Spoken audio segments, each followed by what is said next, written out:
Okay, we're going to do 17, page 17 and page 18, okay? So let's start with page 17 here. And we're looking at, I'll read it to you. The students in Mr. C's class measured some things around the classroom. They want to know what the total length will be if they line up some of the objects end to end. Help them with their work. Show your thinking with words, numbers, models, or equations.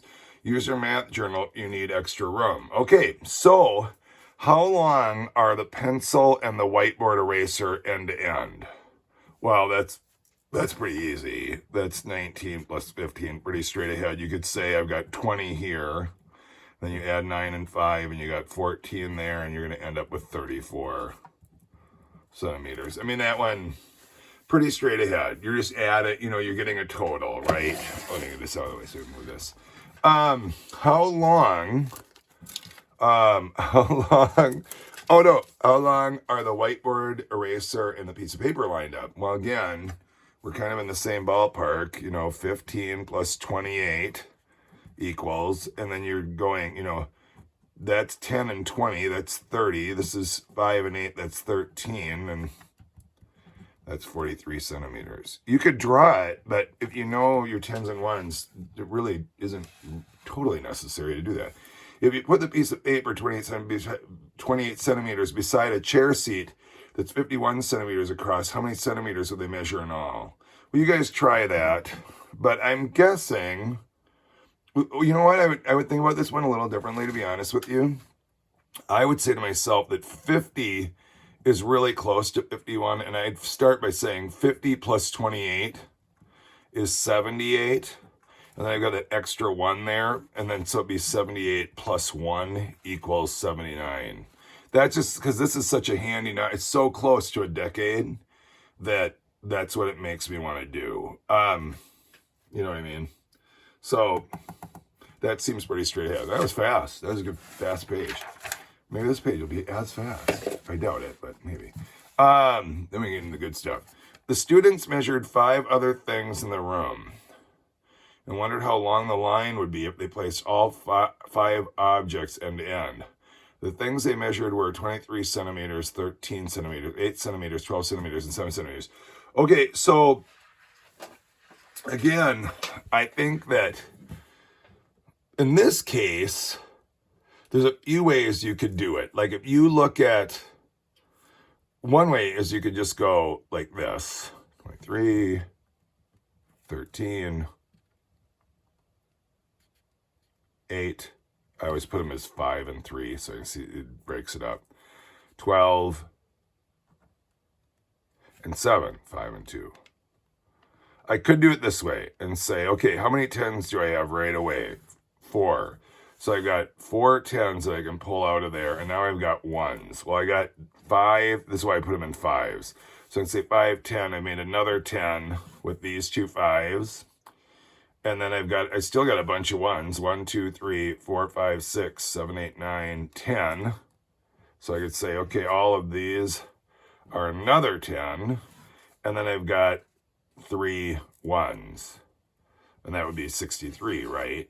But let me check it by, I'm going to put it as a number sentence. It seems like there's probably some that fit together here pretty good. And maybe this is more what they were looking for us to do. Like 7 and 23 could be 30. And 8 and 12 could be 20. And then you've got 13 that you haven't used yet. And all of a sudden that's 50 plus 13 is 63 centimeters. So that's another way you could do it. You could algorithm too, but those are 2 ways that you could do that. Now let's look at the bottom. When the book 22 centimeters is stacked on top of the stool, 99. Okay, again, they're trying to get you to see 99 is a very friendly number. Let's just call it 100. We're going to give it an extra 1. You could even just keep the 22. You could knock it down 1 if you wanted to, but you could keep it and know that you got to pull 1 off. Either pull it off now and make that 21, or pull it off after. I'm going to use the 22. And that gives me 122. But remember, I got to knock it back a centimeter. So 122 minus 1 is 121.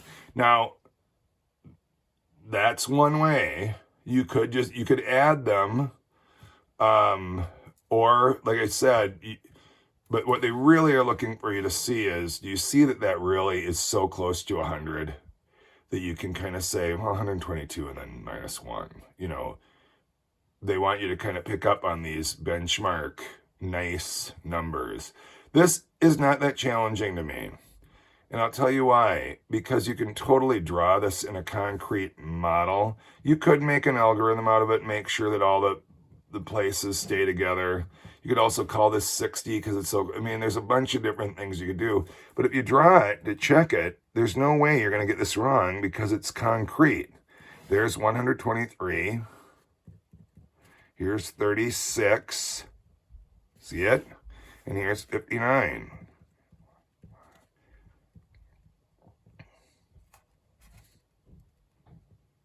Okay, now, do I have more than 10 ones? Big time. Do you see how I set them up as 5 so I can go, I can just cross out the 5 and cross out the 5 and call that a 10 right away. Do I have more than 10 ones? Now I gotta check. 1, 2, 3, 4, 5, 6, 7, 8. So my ones column is gonna be 8.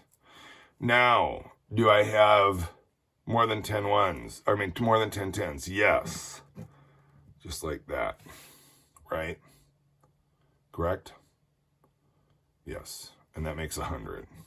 So I have 1 10 left after all that work. And then I've got 218. And I'll check it by doing the algorithm. I like to do it 2 different ways. 9, 9, yeah, that's right. 3, 6, 11, 218. I got it 2 ways. And then I always feel like, yeah, I got that. It's good. Oh, I didn't lift that. I hope that, yeah, it still was on there. All right, that's it. Thanks, everybody. Oh, wait.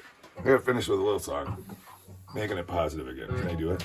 Let me see if I can find my chords that I had. See, I have little chord cards.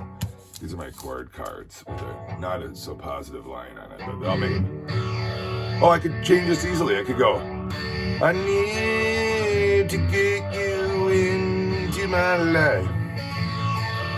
We're so similar. We both like the spice. I need to see you on a regular basis. I love when I see your faces. There you go. All right. That's it. Thanks, everybody.